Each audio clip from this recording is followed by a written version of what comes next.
आगे बढ़ी। 6 बरस के हुए सरकार तो सैयदा आमना मक्के से मदीने गई, पहला सफर किया। क्यों? अपने शोहर की कब्र पे। बच्चा जब सफर के लायक हुए ना, उन्हें एहसास हुआ कि अब सफर कर सकते हैं हुजूर, तो लेके हुजूर को गई सरकार को। और अब्दुल मुत्तलिब ने कहा, बेटी मेरा बेटा गया था, नहीं आया था, खैरियत से जाना मेरी बेटी। जनाब अब्दुल मुत्तलिब ने इजाजत दी, चले गए। मदीने जब हुजूर पहुंचे ना, सुभान अल्लाह, जब वो सैर को जाया करते, बादल सर पे साया करते, उनके जैसा और न कोई, उनसे बिछड़ के लकड़ी रोई।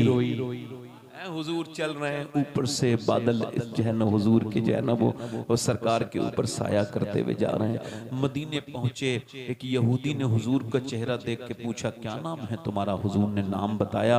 तो वो अपने कबीले में जाके बोला, जो आखिरी नबी है वो इसी मक्के में है, इसी मदीने में है। और उसने शोर मचाया। सैयदा आमना के एहसास हुआ, उनका मैका जरूर था मगर उन्हें डर था यहूदियों से। उन्होंने क्या किया कि फिर अपने शोहर की कब्र पे हुजूर को लेके गई। 6 साल के सरकार हैं, अपने वालिद की कब्र पे आए हैं। अल्लाह अकबर। ये बताओ, अल्लाह के रसूल की अम्मी अपने शोहर की कब्र पे आई हैं और जाकर के कहती हैं, उस बहू और उस खातून, उस बीबी के दिल को भला कौन समझेगा जिसके शिकम में बेटा था तो शोहर का साया सर से उठ गया। आज आई हैं तो कब्र में आवाज देती हैं, अंदर मचले होंगे सैयदना अब्दुल्ला, आवाज देती हैं, ए मेरे सरताज अब्दुल्ला, काश तुम देख पाते कि मक्के में बच्चे तो बहुत हैं मगर आपके बेटे की तरह किसी का बेटा नहीं है। अल्लाह अकबर। उसके बाद सैयदा आमना वो ज़ारो रोती हैं अपने बेटे को गोद में लेकर। और फिर जब उन्होंने एहसास हुआ तो ऊँटनी पे सवार होके वापसी। और ये मैंने जगह देखी है, वो मैंने 3 बार हुजूर की अम्मी की कब्र पे हाजिरी की है। बड़ा मुश्किल है, अब तो बहुत ज्यादा कैमरे में लगा दिए, जा ही नहीं सकता, मगर मैं 3 मरतबा अल्हम्दुलिल्लाह हाजिर हुआ हूँ। मैं काबे कितनी बार गया हूँ, मैं उम्रा कितनी बार गया हूँ, ये तो मुझे याद कर लूंगा, मगर ये याद नहीं कर सकता कितनी बार मैं काबे गया हूँ। मगर मुझे काबे में भी वो लुत्फ नहीं आया जो हुजूर की अम्मी की कब्र पे आया है। चारों तरफ पहाड़, एक जंगल है, चारों तरफ पहाड़ के बड़े बड़े टीले और उसमें कीकड़ के पेड़, उसमें कांटे, और उसमें चढ़ के जाओ तो ऊपर चंद पत्थर हैं। उस पत्थरों के नीचे कौन आराम कर रही हैं? वो जो इसी रास्ते से गुजर रही हैं। तबीयत बिगड़ी है, उम्मे अमन कहती हैं, मैं करीब गई, मैंने सैयदा आमना को आवाज दी, क्या हुआ, क्या मैं चादर बिछाऊं? का नहीं नहीं, मेरे बेटे को करीब लाओ, मेरा वक्त करीब है। सैयदा आमना फरमाती हैं, मेरे हुजूर का हाथ लेके पकड़ के, मेरे बेटे, मेरे लाल, तू इब्राहीम के दीन को आगे बढ़ाएगा। मेरे बेटे सुन, जो भी आया है उसे जाना है। हर नई चीज को पुराना होना है और पुराना होके फना हो जाना है, मगर मेरे लाल, मेरा नाम दुनिया से नहीं मिटेगा, क्योंकि मैंने तेरे जैसे बेटे को जो जन्म दिया है। अच्छा, उस माँ की हसरत के बारे में सोचो जो सफर में है, अपने न मैके में है न ससुराल में है, वो सिर्फ बीच रास्ते में है और बेटा है उसका एक, और उसको नजर आखिरी पड़ रही है। वो तपती हुई दोपहरी में हुजूर को देखती हैं, अल्लाह अकबर, और कहती है, मेरे लाल, तुझे अल्लाह के हवाले किया। माँ की सांस थम गई, नब्ज रुक गई। उम्मे अमन फरमाती हैं, तब तक तो हुजूर ने कुछ नहीं फरमाया, मगर जैसे ही माँ की आंखें बंद हुई, आवाज दी, माँ। माँ नहीं बोली, फिर चेहरे पे हाथ लगाया, माँ। माँ नहीं बोली, फिर मेरे सरकार रोने लगे। और इतने रोए मेरे सरकार कि वो कहती हूँ, मैं अमन, मुझे ऐसा लगता था कि आसपास के सारे टीले, ये पहाड़, ये सारे सहरा हुजूर के साथ रो रहे हैं। मैंने हुजूर को मोहब्बत से हटाया, फिर वालदा की कब्र बनाई। मैं देखी तो ऊपर चढ़ गए हुजूर। मैंने देखा तो अपनी माँ के पत्थरों से चिपटे हुए हैं। आपको बताऊं, जब कोई बच्चा की वालदा दुनिया से जाती है तो उसकी चाची होती है, फूफी होती है, खाला होती है, उसके रिश्तेदार होते हैं, दादी होती है, सीने लगा लेती है। मगर मेरे हुजूर ऐसी जगह उनकी वालदा ने, सरकार की अम्मी ने दम तोड़ा है जहाँ कोई नहीं है, न कोई फूफी। मेरे हुजूर के बचपना कैसा बचपना है बोलो तो, जिसने पूरी कायनात की दुनिया के लोगों में रंग की जिंदगियों में रंग भरना है, जिसको पूरी कायनात का सहारा बनना है, उस पैगंबर की माँ ने जब वहां पे अपना दम तोड़ा है तो हुजूर कहते हैं मेरी माँ आमिना आप दुनिया से चली गई, हालांकि आपको खबर था कि मक्के में आपके सिवा मेरा कोई नहीं था, फिर उठा के लेके चले हैं। सैयदा उम्मे ऐमन कहती मैंने हुजूर को उठाया और फिर मैं लेकर के चली। जब मक्का आया तो मेरा दिल धड़कने लगा, अब्दुल मुत्तलिब को क्या जवाब दूंगी। अब्दुल मुत्तलिब आके पूछते हैं आमना कहाँ है, मेरी बेटी कहाँ है। वो कहती है उनको तो मैं अव्वा के टीलों में छुपा आई। जब इतना सुना था दादा ने तो मोहब्बत से अपने पोते को हाथ आगे बढ़ाए और हाथ उठा के बढ़ाने के बाद पोते को सीने से लगा के बूढ़ा दादा रोता था और कहता था ना ना मेरे मोहम्मद मेरे बेटे सल्लल्लाहु अलैहि वसल्लम, अपना दिल थोड़ा ना करना, तेरा दादा मौजूद है। अल्लाहु अकबर। दादा फिर अपने साथ सुलाते, अपने साथ खिलाते, अपने साथ टहलाते, अपने साथ काबे का तवाफ कराते, अपने साथ बाजार लेके जाते। एक पल के लिए भी दादा ने, मगर वो वक्त आया कि 2 साल के बाद जब हुजूर की उम्र 8 साल हुई तो फिर काबे की दीवार से लग के जब दादा का विसाल हुआ तो हुजूर रोते थे। अल्लाह दादा दादा कह के तारीख इब्ने हिशाम में लिखा है काबे की दीवार से लगे थे मेरे सरकार और दादा दादा कहते थे। वो वक्त भी लोगों ने देखा। फिर जनाब अबू तालिब ने हुजूर की परवरिश का जिम्मा उठाया और अपने घर लेके गए। एक दिन कहत पड़ गया लोगों में, उनके जानवर भूखे रहने लगे मक्के के, बारिश नहीं हुई उस साल, ऐसी सख्त कहत पड़ा कि जानवर मरने लगे। तो लोग गए अबू तालिब के पास, दुआ करो, तुम दुआ करो, तुम दुआ करोगे तो बारिश हो जाएगी। उन्होंने कहा मैं दुआ नहीं करूंगा। काफिर का बल्कि मेरा ये भतीजा दुआ करेगा। कहने लगे ये तो खुद इसका बाप नहीं है, ये क्या दुआ करेगा माज़अल्लाह। ये लोग समझते थे यतीम किसी लायक नहीं होता, मगर मेरे नबी पाक को लेकर के जनाबे अबू तालिब ने काबे की दीवार से लगाया और लगाने के बाद कहा ए उजली रंगत वाले, ए चिट्ठे चेहरे वाले, जरा अपनी दुआ तो के लिए हाथ तो उठा, जरा दुआ तो कर दे। मेरे नबी पाक ने चारों तरफ देखा, हुजूर का चेहरा उस सूरज की रोशनी में, मेरा इमाम कहता है खुर्शीद था कि जोर पर क्या बढ़ के चमका था कमर, बेपर्दा जब वो रुख हुआ, ये भी नहीं वो भी नहीं। नबी पाक ने आसमान की तरफ देखा, एक बादल का टुकड़ा नहीं, पूरे मक्के में सूरज तप रहा है। नबी पाक ने, अल्लाह के रसूल ने इशारा किया, इशारा पूरा भी नहीं हुआ है कि मक्के की लोगों की आंखें फट गई। नबी पाक सल्लल्लाहु अलैहि वसल्लम के इशारे पर पूरे मक्के में ऐसी घटाएं आई कि थोड़ी देर के बाद मक्के में अंधेरा हो गया और फिर ऐसी बारिश हुई, ऐसी बारिश कभी मक्के वालों ने देखी नहीं थी। ऐसी झमाझम मूसलाधार बारिश कि मक्के की गलियों में पानी पानी था। लोग देखते थे और देख के मक्के के कुफार कहते थे ए अबू तालिब तेरा भतीजा यतीम बन के नहीं आया है, बल्कि यतीमों का सहारा बन के आया। नारे तकबीर। जहां तारीख था जुल्मत कदा था, सख्त काला था और कोई पर्दे से क्या निकला के घर घर। और अचानक सुबह की पहली किरण हंसती हुई आई, मुबारकबाद देकर ये खबर दादा को पहुंचाई कि रहमत ने तेरी सूखी हुई डाली हरी कर दी, तेरी बेवा बहू की गोद भर दी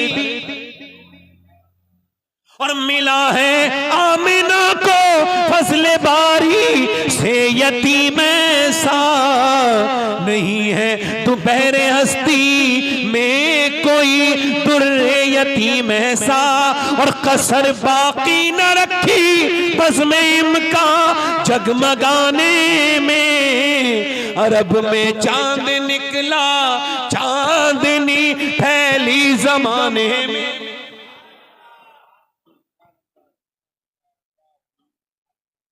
मेरे हुजूर आ गए, क्या आ गए?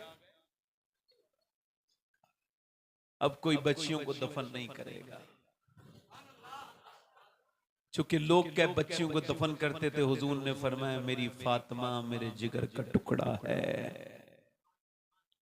लोग माओं को बेच के आते थे, मेरे सरकार ने फरमाया माँ के कदमों के तले जन्नत है। बोलो तो सही, जरा बोलो तो सही। लोग बहनों को बुरा समझते थे, हुजूर ने बहनों को इज्जतें अता फरमाई। दिल लग रहा आप लोगों को? नहीं लग रहा? हाँ, ये एक साहब सो रहे हैं, जरा उठा दो ना भाई, जरा पैर नीचे करके जरा थोड़ा सा इत्मीनान से। आप घर जाकर सोइएगा इंशाअल्लाह, आराम से नींद आएगी। हुजूर का जिक्र सुन के बहुत अच्छी नींद आती है। हाँ, ये अच्छे लोगों की पहचान में नींद आ जाती है जल्दी। अल्लाह का फजल है, जिन्हें नींद आती है, जिन्हें नहीं आती है उनसे पूछो। खैर, हुजूर आ गए, जरा जोर से तो बोलो सुभान अल्लाह। अब वो लोग जो अपने बापों से बदतमीजी करते थे, वो बाप के हाथ छूमने लगे, जरा जोर से तो बोलो ये इनकलाब। और ये मैं नहीं कह रहा हूं, दुनिया में हुजूर की वजह से जैसा इनकलाब आया, ऐसा कयामत तक ना इनकलाब आया था ना आएगा। ये मैं नहीं कह रहा हूं, जिसने दी 100 लिखी है, या जाकर के गूगल करो या पूरी दुनिया से पूछो वो कौन था जिसने तलवारें छीन के हाथों में कुरान दिया। वो कौन था जिसने अपने जानी दुश्मनों को रदी अल्लाह ताला अन्हु बनाया था? वो कौन था? वो मेरे पैगंबर इस्लाम थे, वो मेरे हुजूर थे। हुजूर आ गए मेरे सरकार। चचा बड़ी मेहरबानी माशाल्लाह, हमारे चचा बहुत अच्छे से सुन रहे हैं, ये बहुत गौर से सुन रहे हैं। सुभान अल्लाह, अल्लाह ताला बरकत। आप दुआ दे दें, ये बहुत है, बड़ी मेहरबानी। दुआ दे, अल्लाह हम सबकी इस महफिल को कबूल फरमाए। हाँ, थोड़ा दिल लगाया करो, जरा जोर से तो बोलो सुभान अल्लाह। हुजूर आए, जमाना था कि शराब पिया करते थे लोग। क्या करते थे बोलो? नशा करते थे लोग, नशा। हुजूर ने फरमाया नशा बेचने वाले पे लानत। जल्दी बोलो, बोलो जल्दी। नशा बनाने वाले पे लानत। जल्दी बोलो। बनाने वाले पे लानत, बेचने वाले पे लानत, उसकी कमाई खाने वाले पे लानत, उसे पीने वाले पे लानत, उसे पीने वाले पर लानत। ऐसे 10 लोगों पे हुजूर ने लानत फरमाई। और अल्लाह फरमाता है, हदीस कुदसी है, जो शराब जितनी पिएगा मैं उसे उतना ही जहन्नमियों का पीप पिलाऊंगा। जितनी शराब पिएगा। अब उनको क्या पता, उन लोगों को जिन्होंने नशे करना शुरू कर दिए। मुसलमानों के बच्चे बच्चियां आज जाके देखो, शहरों में झोपड़ियों में गोलियां खाते हैं नशे की। क्यों? गलत दोस्त मिल गए, बिगड़े हुए दोस्त मिल गए।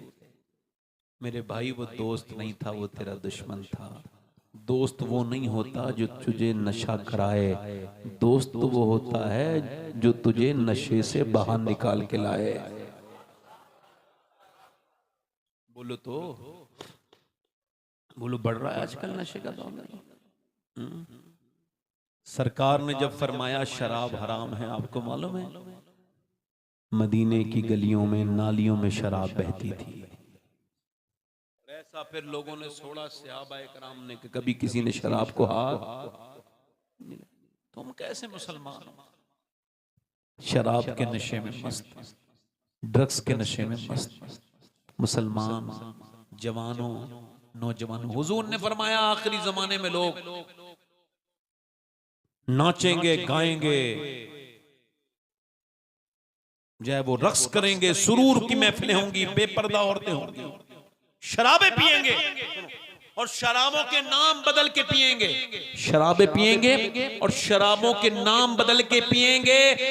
अल्लाह ताला उनमें से कुछ को जमीन में धंसा देगा और कुछ को सुअर की तरह बना देगा।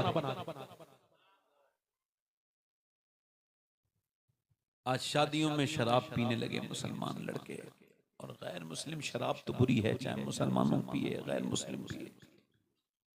क्योंकि शराब जब कोई बेटा पीता है तो सिर्फ वो अकेला शराब नहीं पीता, वो अपने घर वालों की सारी खुशियां पी जाता है उसी में। वो अपने बाप का चैन, अपनी माँ का सुकून। उस माँ से पूछो ना, इसका जवान बेटा नशा करने लगा, मैंने इतनी मोटी मोटी आंसुओं से रोते दे, इतनी मोटी मोटी आंखें होती देखी ऐसी माओ की। ऐसी उन बीवियों से पूछो जिनके शौहरों को नशा करने की आदत हो गई, जवानी में बूढ़ी नजर आती है, बच्चों को देख देख के रोती हैं, मेरे बच्चों का मुस्तकबिल क्या होगा, जबकि ये दिन रात शराब पीता रहता है, नशा करता रहता है। आपको पता है इस मुल्क में बड़ा शराब का, नशे का माहौल है, और हमें नशे से अपनी नस्ल को बचाना है। नशा इतनी बुरी चीज है, इतनी बुरी चीज है। सुनो, मैं एक बात सुनाता हूं आपको। नशा इतनी सख्त बुरी चीज है, ये सारी उम्मुल खबाइस कहा गया है इसको, ये बुराइयों की मां है ये शराब।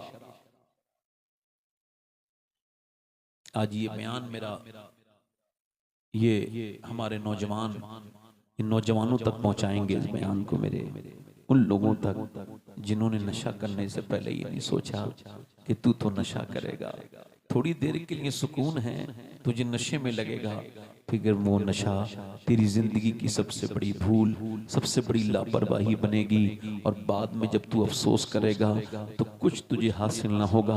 जब बच्चा नशा करके माँ बाप के सामने आता है तो माँ बाप टूट जाते हैं। एक हजरत मालिक बिन दीनार कहते हैं, मैं हज करने गया था, देखो नशे की बात सुनो, मैं हज करने गया था और हज करने के बाद मैं दुआ कर रहा था, और उसके बाद मैं सो गया, क्या पता किसका हज कबूल हुआ। ये सोचते सोचते, क्या सोचते सोचते बोलो, क्या पता किसका हज कबूल हुआ किसका नहीं। कहते हैं तो मुझे जब मैं सो गया तो हाथे पे गैब से आवाज आई, अल्लाह ने सबके हज कबूल किए हैं, हारून बिन मूसा बल्खी का अल्लाह ने हज कबूल।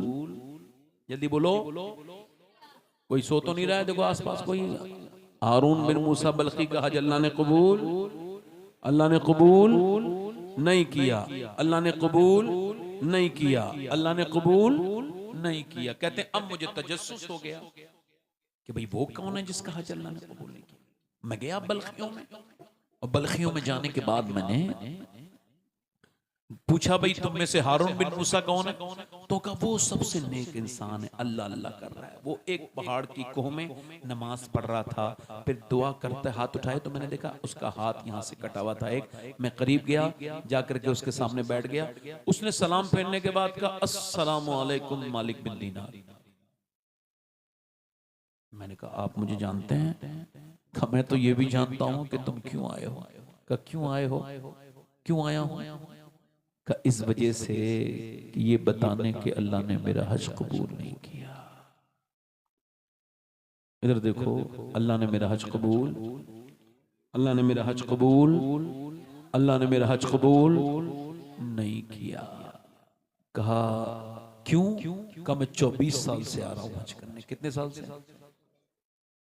एहराम बांधता हूं, फिर जब काबे के पास पहुंचता हूं तो फूट फूट के रोता हूं, अपने गुनाहों से माफी मांगता हूँ, फिर मैं सही करता हूँ, फिर एहराम बांध के साथ 8 जिलहिज्जा को चला जाता हूँ मिना में रहता हूँ 8 को शाम तक, और फिर सुबह फजर के बाद मैं चला जाता हूँ अरफात के बाद मुजदलिफा में रात का क़याम, और वहाँ पे फिर फजर पढ़ के आता हूँ मिना से जाता हूँ मांगने कंकरी, रमी करने के बाद वापस आता हूँ, फिर उसके बाद तवाफ़ ज़ियारत करता हूँ। तवाफ़ ज़ियारत के बाद मैं अपने बाल मुड़ाता हूँ और फिर यहाँ पे आके बैठ जाता हूँ, तो कोई अल्लाह का वली कहता है कि अल्लाह ने तेरा हज कबूल। कहा क्यों? कहा अपनी माँ का गुस्ताख हूँ मैं, मैं शराब पीने लगा था, फिर उसके बाद सारे ऐब मेरे अंदर थे। शराब के बाद हुजूर ने फरमाया जिसने जुए में हाथ डाला उसने ऐसा किया जैसे खंजीर के गोश्त में हाथ डाला। जुआ खेलने वाले, ये ऑनलाइन गेम में खेलने वालों सुनो, ये तुम्हारे हाथ ये हाथ नहीं है बल्कि सूअर के गोश्त में है तुम्हारे हाथ। ये तुम्हारे हाथ, ये तुम पे सब पे ऐसे जुआ खेलने वालों पे लानत, बदबख्तों पर जो जुआ खेलते हैं। इधर देखो तो वो कहता है सारी बुराइयां मेरे अंदर आ गई और फिर मैं अपनी ना बच्चों को देखता ना बीबी को देखता। एक दिन शराब पी करके आया तो मेरी माँ रोटी बना रही थी, मैंने कहा ला रोटी दे दे।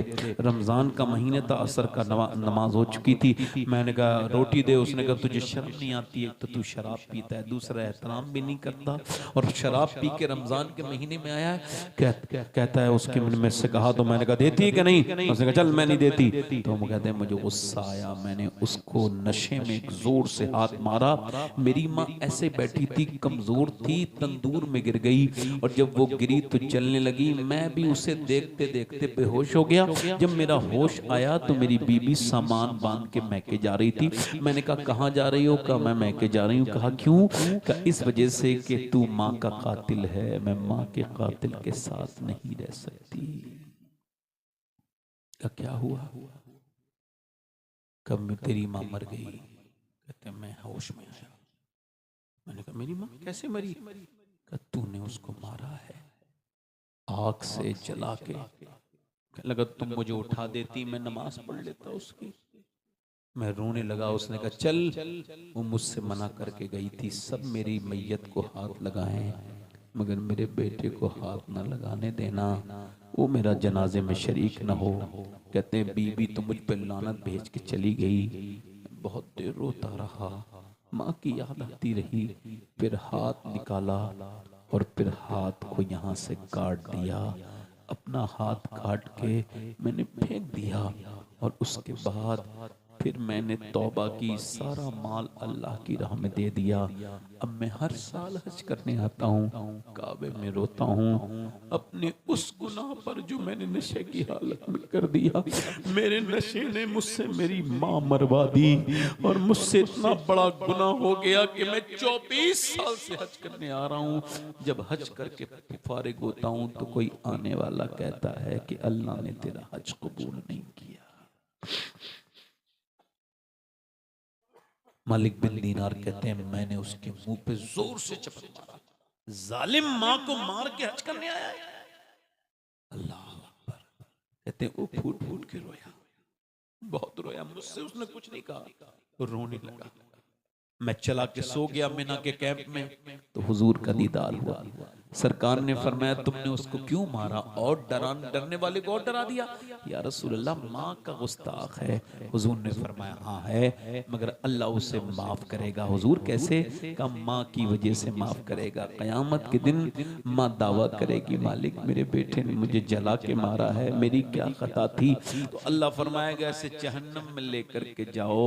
जब जहन्नम में फरिश्ते लेकर के जाएंगे, जब जाएंगे तो फिर वो कहेगा माँ माँ, माँ नहीं सुनेगी। फिर कहेगा माँ, माँ नहीं सुनेगी। फिर कहेगा माँ। फिर अल्लाह असर पैदा करेगा इसकी आवाज में। तो माँ कहेगी क्या बात है, क्यों आवाज देता है? कि तू मुझे याद नहीं तुझे कि एक बार बचपन में मेरा उंगली चली थी तो तू पूरी रात पानी में डाल के मेरी उंगली रोती रही थी, मैं रोता था तू मेरे साथ रोती थी। क्या मैं तेरा वही बेटा नहीं हूँ? माफ करेगी मुझे। आज मुझे जहन्नम में लेके जा रहे हैं। अल्लाह अकबर। वो कहते हैं अल्लाह के रसूल फरमाते हैं माँ के दिल में अल्लाह रहम डालेगा तो वापस कहेगी मालिक मेरे बेटे को माफ कर दे। अल्लाह फरमाएगा इसने तुझे जला के मारा था। कहेगी हाँ जला के मारा था मगर है तो मेरा बेटा।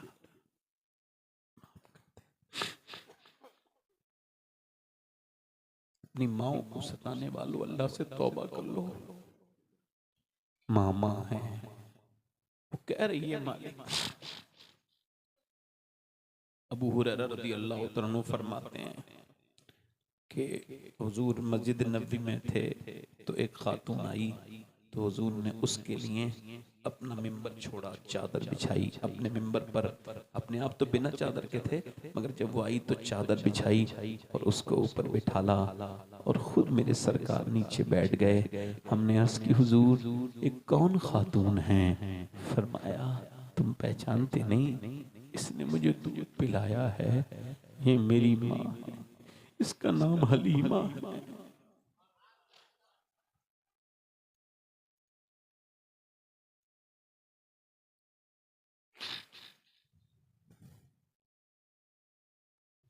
आज तुम्हारी माएं तुमसे डरने लगी। मिलाद मनाने वालों, ये डीजो पे नाचने के बाद नाम मिलाद नहीं, शोर शराबा करने का नाम मिलाद नहीं। मिलाद तो ये है कि तुमने अपनी माँ के साथ अगर कोई मिसबिहेव किया है, बदतमीजी की है, तो मिलाद बाद में जाना, पहले सुबह फजर के बाद माँ के कदमों में जाके कहना। मिलाद मनाने का तरीका बता रहा हूँ जिससे अल्लाह राजी हो जाएगा। जाके कदमों को दबाना और कहना माँ मुझे माफ कर दे। माँ कहे क्या हुआ? गुस्सा करेगी, नाराज होगी थोड़ी बहुत, तो कहना माँ राजी हो जा, तू जब तक राजी नहीं होगी मेरे सरकार मुझसे राजी नहीं होंगे। मैं जुलूस में जाऊंगा तो पहले तुझे राजी करके जाऊंगा। मिलाद मनाना है तो ऐसे मनाओ, बहनों के घर जाओ, एक जोड़ी कपड़े लेके जाओ, हैं? एक जोड़ी कपड़े, एक मीठे का डिब्बा, बहन के पास जाओ। नाराज थी ना बहन, तो दरवाजे पे जाके सुबह फजर के बाद दस्तक दे दो। थोड़ी दूर हो घर तो क्या हुआ, 10 बजे तक पहुंच जाओ, दरवाजा खटखटाओ और कहो बहन दरवाजा खोल। जब वो दरवाजा खोले तो देखेगी कैसे आ गए, अब तक तो झगड़ा करते थे, तो क्या इस वजह से आया हूँ, आज मुझे हुजूर के मिलाद के जुलूस में शिरकत करनी है। और सरकार तब तक राजी नहीं होंगे जब तक मेरी बहन तू मुझसे राजी नहीं होगी। ऐसा कर तू मुझे माफ कर दे। खुदा की कसम बहनों से दुआएं लो, कभी जिंदगी में तंगहाली नहीं आ सकती। मालूम है बहनें क्यों तुम्हारे घर आना चाहती हैं? कोई अपनी बहनों को कोई पेट नहीं भरता, पर किसी कोई तुम्हारे 2-5 हजार देने से उसका भला। ये जो औरतें रोकती है ना दूसरे की बहनों को आने से, अल्लाह क्या जवाब देगी? किसी की बहनों से को उससे जुदा करना अच्छी बात? तुम कब्रों में लेके जाओगी ये घर, जिन घरों में आने के लिए अपनी नंदों को तुम लगा देती हो पाबंदी। बताओ, वो तरसती हैं बहनें अपनी माँ का घर देखने के लिए। अरे अल्लाह ने उनको अपने घर सब कुछ दिया है, तुम्हारे टुकड़ों पे नहीं पल रही हैं वो। मगर एक बचपन की मोहब्बत, वो है ना, एक भिखारी आया ना, तो उसने, बूढ़ी औरत थी, तो कहा तुम्हारी आवाज पहचानी लगती है, 10 रुपए दे दिए। कहाँ के हो? फला गांव का हूँ। कहने लगी तुम तो मेरे गांव के हो, थोड़ा रुक जाओ। गई, 1000 रुपए लेके आई, एक जोड़ी कपड़े दिए। फकीर बोला इतनी मेहरबानी क्यों कर रही हो? कहने लगी तू उसी गांव का रहने वाला है जिस गांव की मैं हूँ। बूढ़ी हो गई हूँ मैं, मगर मुझे तेरी आवाज में अपने गांव की खुशबू आ रही है। ये बताओ, जब एक भिखारी से इतनी मोहब्बत करती है मैके वाले से, तो फिर अपने भाई से कितनी मोहब्बत करती होगी बहन। आज रिश्ते तुमने बिल्कुल खून पानी हो गए। बहनों से दुआएं लो, कभी बहनों को मोहब्बत किया करो। हाँ, अगर बहनें दुआ करें तो अल्लाह बड़ी कामयाबी देता है। माँ नहीं है तो क्या हुआ, अब बड़ी बहन के पास जाओ, उससे मोहब्बत करो। तुम्हारी बड़ी बहन के दिल में अल्लाह ने वैसी मोहब्बत रखी है जैसी तुम्हारी माँ के दिल में थी। मैं मिलाद मनाने के तुम्हें तरीके बता रहा हूं। अपने बाप के उस दिन हाथ चूम लेना। अब तक पीरों के चूमे थे, उलमा के चूमे थे, सुभान अल्लाह, अच्छा काम था वो भी, मगर बाप के हाथ चूमना और हाथ चूम के बाप से कहना अब्बा हुजूर के मिलाद में जा रहा हूँ। बाप कहे अब तक तो मेरी बात नहीं सुनता था, आज ही हाथ चूमेगा? कहा नहीं नहीं, जब तक जिंदा रहूंगा मेरे बाप मैं तेरी खिदमत करूंगा। चूंकि नबी तब तक राजी नहीं हो सकते जब तक बाप और माँ राजी नहीं होंगे। अपनी जिंदगियों को बदलो मेरे भाइयों।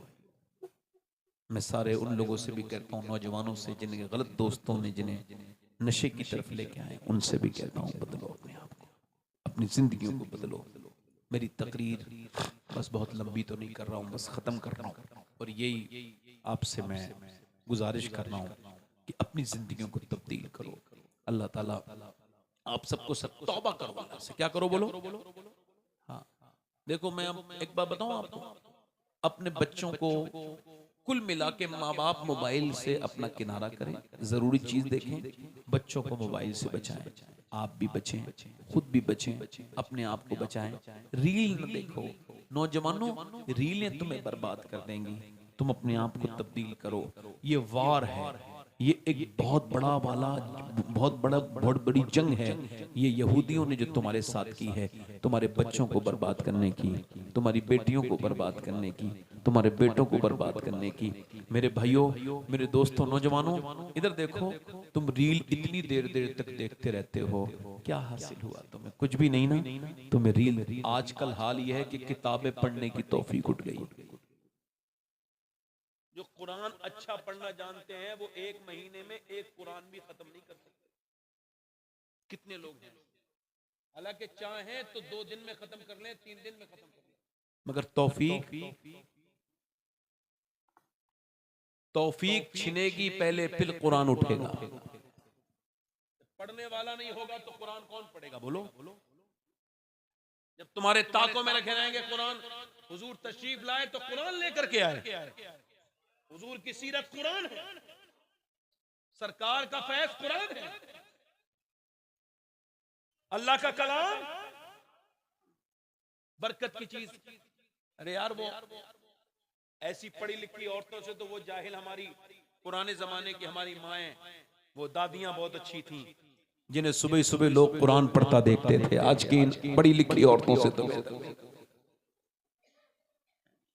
उन्हें पता था कि दीन नस्लों को कैसे पहुंचाना है। आज के जमाने में बस ये मेरी गुफ्तगू हो गई, आपसे कह रहा हूं अपनी जिंदगी को बदलो। एक आखिरी बात, दिल लग रहा आप लोगों का? नहीं लग रहा? जोर से बोलो जरा सुभान अल्लाह। कसर बाकी न रखी बज़्मे मकान जगमगाने में, अरब में चांद निकला, चांदनी फैली जमाने में, और किसी शह की तमन्ना ही नहीं हमको जमाने में, मदीना लिख दिया जाए हमारे आबोदाने में, और अमीर कारवां बनना था जिसको नौजवान होकर, लड़कपन उसका गुजरा ऊंट और बकरी चराने में। मैं कह रहा हूं, हुजूर आए सरकार, पाकीज़गी आ गई, इतनी पाकीज़गी आ गई, इतनी पाकीज़गी आ गई कि सहाबा इकराम को फंसाने के लिए एक मुल्क के लोगों ने बरहना औरतें खड़ी कर दी कि ये जाएंगे तो इनके ईमान जो है वो डोल जाएंगे। हज़रत उमर का दौर था, हज़रत उमर साहब थे, आपने फरमाया अपने जमीन को देखो और कुरान पढ़ते हुए चलो। मियां कई हजार मुसलमान, कई हजार बरहना औरतों को बिना देखे गुजर के चले गए। औरतों ने, मर्दों ने देखा, लोगों ने कहा ये बताओ ये किसके दीवाने थे? हुस्न की मलिकाएं खड़ी थी बिना कपड़ों के, खराब कपड़े पहने हुए नजर उठा के भी नहीं देखा। हज़रत उमर ने कहा अरे इन्हें अपनी औरतों को अंदर ले जाओ, जिन्होंने आमना के लाल को देखा हो वो दुनिया की दूसरी चीज पे नजर नहीं लगा।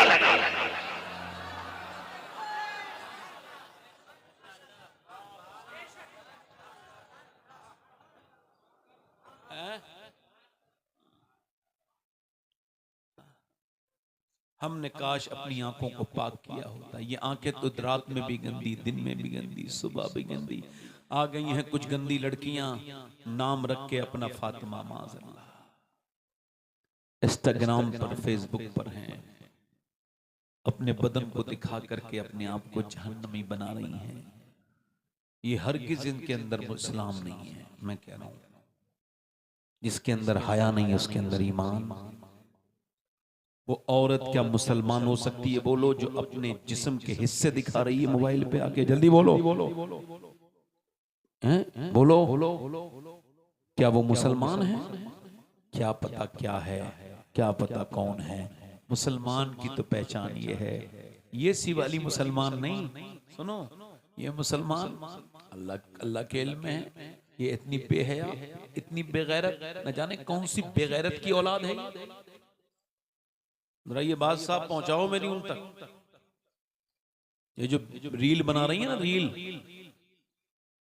इंस्टाग्राम पर और अपने फेसबुक पर और अपने फॉलोइंग बढ़ाने के चक्कर में अपने जिस्म को आधा बरहना कर लेती हैं, इनके बारे में बता रहा हूं। ये हरगिज किसी शरीफ माँ की बेटी नहीं, ये हरगिज किसी शरीफ बाप की बेटी नहीं। क्योंकि हमें तो देखने मिलती है ना, मुआशरा है, सब देख रहे हैं लोग, रोज खबरें आती हैं। एक तो खबरें ये हैं कि फलां के साथ अलग ये चली गई, ये चली गई। एक वो टीवी पे बैठ के एंकरें, कुछ कुतियां बदतमीज औरतें हैं, वो कहती हैं इस्लाम ये नहीं, इस्लाम तुम बताओ कि हमें इस्लाम क्या है। अरे इस्लाम तो पूछो तो हुजूर की सहाबियात से पूछो, वो तुम बताओ। एक तो ये है, तवज्जो, एक तो ये है जो अपने जिस्म को दिखा रही है रील पे, इंस्टाग्राम पे, फेसबुक पर, और एक वो है जो कॉलेज के बाहर खड़े होकर कह रही है जाने दो या मत जाने दो, बुर्का नहीं उतारूंगी। कॉलेज वाले कह रहे हैं अगर इम्तिहान देना है तो बुर्का उतारना पड़ेगा। कहा मैं इम्तिहान नहीं दूंगी, तो कहा फिर जाओ, कहा फिर तुम्हारी मर्जी है, अगर देना है तो उतारो पर्दा। उसने कहा ले अपना ये पेपर और मुंह पे मारेगा जे, मैं तुझे राजी करने के लिए दुनिया में नहीं आई, आमना के लाल को राजी करने के लिए दुनिया में आई हूं। वो है मुसलमानों की बच्ची, वो है मुसलमानों की। ये नाच कहां से आ गई? ये तो अपने आप को डिफाइन करती है। नहीं नहीं, हम भी अल्लाह को मानते, मैं भी मुसलमान हूं, हमें ना समझाओ। अरे तुझे समझाएगा कौन? तू तो गई जहन्नम में, तुझे कौन समझाएगा? तेरी मां ने नहीं समझाया तो और को क्या समझाएगा? तुम बेवजह न समझाने के चक्कर में पड़े हो से।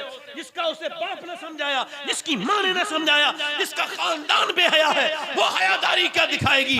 हया देखनी है तो हयादार खानदान में आकर के देख।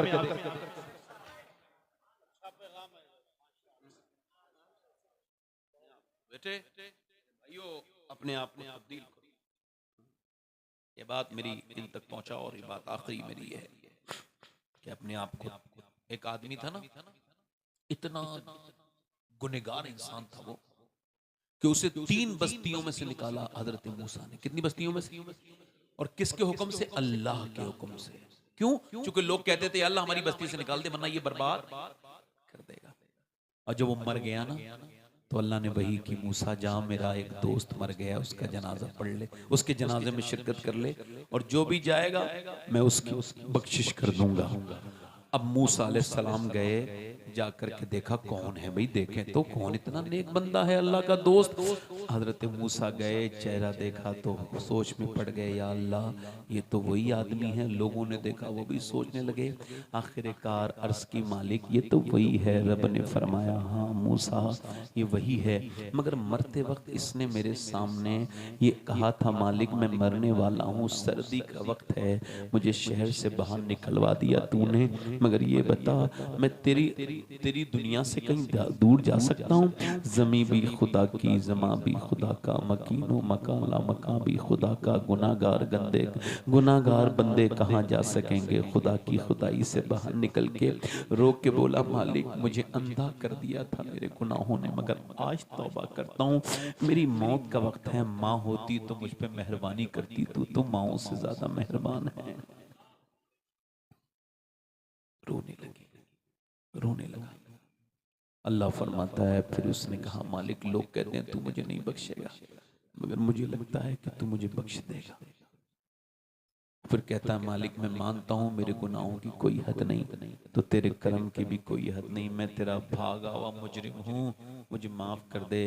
अल्लाह फरमाता है वो ऐसे रोया और इतना रोया कि उसने उस रोते वक्त सिर्फ अपनी बख्शिश मांगी। वो इतने दर्द से रोता था, इतना बिलक के रोता था, अगर सारी दुनिया के लोगों की बख्शिश मांग लेता मैं सबको बख्श देता। वो इतना करीम है, वो इतना बोलो करीम है। एक आंसू में जन्नत अता करता है, सच्चा आंसू। बस मोमिन क्या है? मोमिन देखो गुनाह हो जाते हैं मगर गुनाहों पे तौबा कर लेता है मोमिन। गुनाह जब होता है तो तौबा कर लेता है। अपने आप को, मेरी बहनें भी पर्दे में रखें, आप भी हाथ उठा के बताओ कितने लोग ऐसे हैं आप लोगों में से जो हुजूर के नाम पे जान दे सकते हैं? जरा दोनों हाथ उठा के बताएं, नीचे हाथ कर लो। देखो जान देने वाले कुछ भी कर सकते हैं ना। अब एक दूसरे की तरफ न देखना, मुस्कुराना नहीं। कितने लोग ऐसे हैं जो आज से हुजूर के नाम पे जान भी दे देंगे और आज से पूरी दाढ़ी भी रखा लेंगे। वो इस महफिल में मेरे भाई जरा खड़े हो जाए, खड़े हो जाओ। एक कोई दूसरा है? खड़े रहो, खड़े रहो, खड़े रहो, खड़े रहो। एक कोई दूसरा है दाढ़ी रखाने वाला, हुजूर का आशिक? 100 शहीदों का सवाब है एक दाढ़ी पे। हर नबी की दाढ़ी, हर वली की दाढ़ी है। कोई सुन्नत रसूल वाला इधर पीछे से है? कोई आदमी, कोई नौजवान इधर है कोई जो पूरी सुन्नत रखाए? है कोई दूसरा आशिक रसूल? जरा जल्दी, जरा वक्त कम है आप लोगों के पास भी, मेरे पास भी। मैं कहता हूँ दूसरा कोई आशिक रसूल हो तो इस महफिल में जरा खड़ा हो जाए। एक सुन्नत पे 100 शहीदों का सवाब है ना? है ना? हाँ हाँ, इधर देखो, दाढ़ी रखाने वालों पे अल्लाह की बड़ी रहमत होती है। ये वो सुन्नत है, हर नबी के दाढ़ी, हर वली के दाढ़ी। और ये वो सुन्नत है जो कब्र में साथ में लेके जाओगे। दूसरा आशिक रसूल है कोई सुन्नत रसूल वाला? एक तो हो गया। दूसरा है कोई? पीछे से, आगे से। जरा आप आगे आ जाओ, इधर आ जाओ।